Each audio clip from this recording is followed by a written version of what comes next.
Hey, what's up, family? This is Marseille, aka the Property Pastor, here with Kingdom Legacy Builders, where our mission is to help everyday people like you and me to build lasting legacy for their children and their children's children using real estate investing and wealth building principles. Hey, thanks guys for stopping in today to check out this video. We're going to be talking all about cash on cash return. And before we get started with that video, I want to ask you to make sure that you like this video. Make sure that you subscribe to this channel. We are bringing great content to help you to build a legacy for your children and for your children's children. You know, I love one of my favorite scriptures is Proverbs 13:22.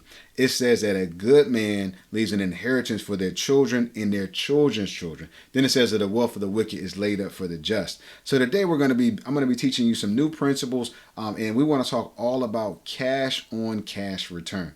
So one of the things I talk about a lot is cash flow. And whenever you invest, you want to make sure that that property cash flows. It has positive cash flow. So in other words, the income minus the expenses has a positive variance at the end of the month. So once you pay all your bills, from your mortgage to your utilities to your property management to your maintenance and repairs, you want to make sure that you got money left over at the end of the month, right? And those things are very important.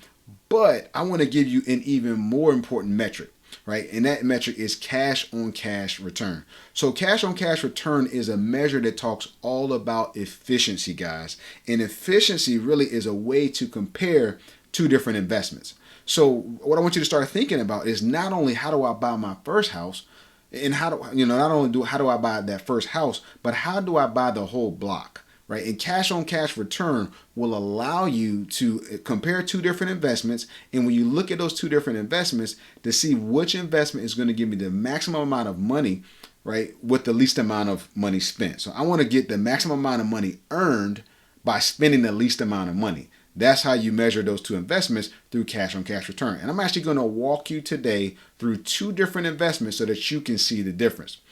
All right, so let's take a look at these two investments. So that we're going to look at two houses with the same purchase price, the same cash flow, but the big difference is going to be the difference that the amount of money that we put down. So the down payment, closing costs, and all that kind of stuff. So to make the math easy, what we're going to do today is look at a $100,000 house. So this house, we're going to buy that house for $100,000. But in the first scenario, we're going to buy it conventionally. So if you buy the house conventionally, you're going to spend 20% down. Now, we're not going to factor in closing costs and all these kind of things. We're just going to focus on $20,000. So a 20% down on a $100,000 house means that we have paid $20,000 out of pocket. Now, this particular house, if it earns us $300 cash flow per month positive, remember that means that after we have paid all of our expenses, and we subtract the income minus the expenses, we have $300 left over. So every month that property is going to make us $300, and we're saying, man, that's awesome, that's great, I'm making money. But we want to look at it a little bit deeper than that. So that $300, we're going to take that. In order to calculate cash on cash return, you're going to take that $300, you're going to multiply it by 12, the number of months in a year. It's going to give you an annual cash flow. So 300 times 12 is 3,600. Now, in order to calculate cash on cash return, we're going to say that $3,600 divided by $20,000. So we spent $20,000 out of pocket, but we're going to make $3,600. Now, what cash on cash return is telling us the amount of return we're making on our initial investment. So with this, we're going to get an 18% cash on cash return. So $3,600 divided by $20,000 gives us 18%.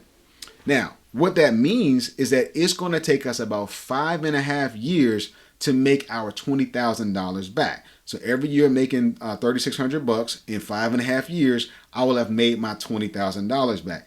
That's not terrible because we're still making money. But if you want to buy a lot of properties, that means that it's going to take you that much time to get your $20,000 back. Now let's look at the second investment, with one different variable. The different variable will be that instead of paying 20% down, we're going to now pay 5% down. And I'm going to tell you at the end some of the kind of investment vehicles that will allow you to do that. So in this example, right, we've spent $100,000 again. That's our purchase price for the house. But this time, instead of paying a $20K down, we're now spending $5,000 down. So we're dropping 5% instead of 20%. We're making the same amount of cash flow of $300 a month, and now that's going to give us $3,600 a year again. So this time in this investment, we're going to take the $3,600 and we're only going to divide it by 5,000 instead of the 20,000 that we did in the first house. So when I take the 3,600 and I divide it by 5,000, it gives me a 72% cash on cash return compared to the 18%. Now, what does all of that mean? In this example, it means that it's only going to take me 1.4, just to make the math easy, about a year and a half to pay myself back. Now, the beauty of that is that in a year and a half, I've made my initial investment back, and I can go and I can buy another house. See how the difference is? So with the first investment, I've got to wait 5.5 years, but in this investment, I've only got to wait a year and a half. Right? So that cash flow that I'm getting is working, but I'm only spending $5,000 in this example versus $20,000 in the previous example. And I really want you guys to master this concept, because as you start to look at different investments, if all you care about is being positive cash flow, let's say, for example, that I take that number from $300 down to $100 a month. Now, instead of it taking me 5.5 years, it's going to take me over 15 years to get my money back, right? So those kind of things are very important, because if you want to grow your portfolio, you got to start thinking to yourself, how am I using my capital, right? Capital efficiency is the name of the game, right? So the more efficient you are with using capital, the more houses you can buy. You see the difference? So I want you guys to not just think about how do I buy the one house, think about how I can buy the whole block. So where can you find these kind of investments that you can get into with very little out of pocket costs? Most of your traditional conventional loans you're going to have to put 20% down. But there are programs out there where you can get in for 5%, 3%, sometimes zero money out of pocket. I've done those kind of deals, and that's how you grow a portfolio. Right? So some of the type of places that you want to look are places where houses have great price to rent ratios. So for example, if I'm buying a $100,000 house and I'm putting 20% down on it, but my cash flow is only going to be $100 a month, it's going to take me a long time. But if I can get a higher rent with a lower purchase price. Let's say, for example, I'm buying a house for $50,000, but I'm still making $300 to $500 in cash flow every month. I've got a great price to rent ratio. So you can do that kind of research just by doing market studies, and you can build a team to buy that kind of house in a different area. If your area doesn't support that, you can still invest out of state. So that's one place you can look. Another place is you can look for is for low down payment programs.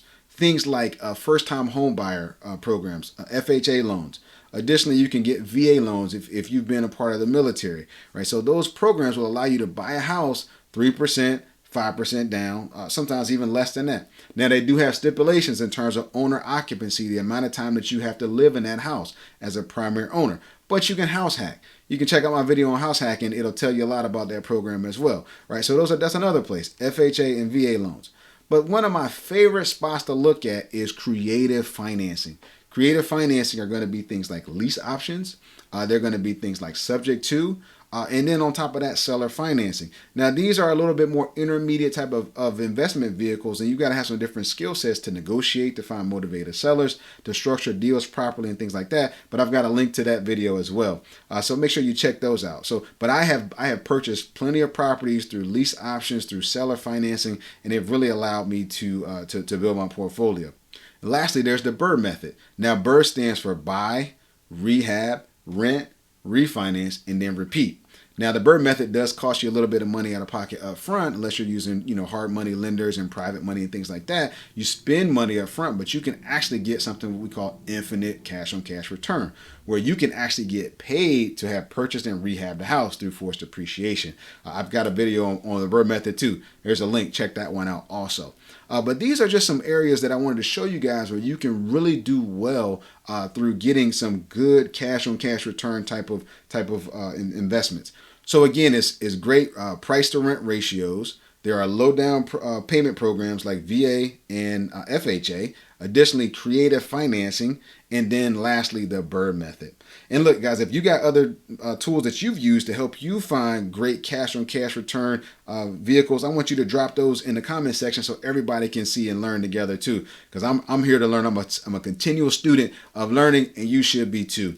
I hope this video has helped you out. If it has, make sure that you subscribe to this channel. Make sure you like this video. We're going to be bringing you more great content to help you to build that lasting legacy for your children and your children's children. children. God bless you guys. I love you. Can't wait to see you again soon. God bless.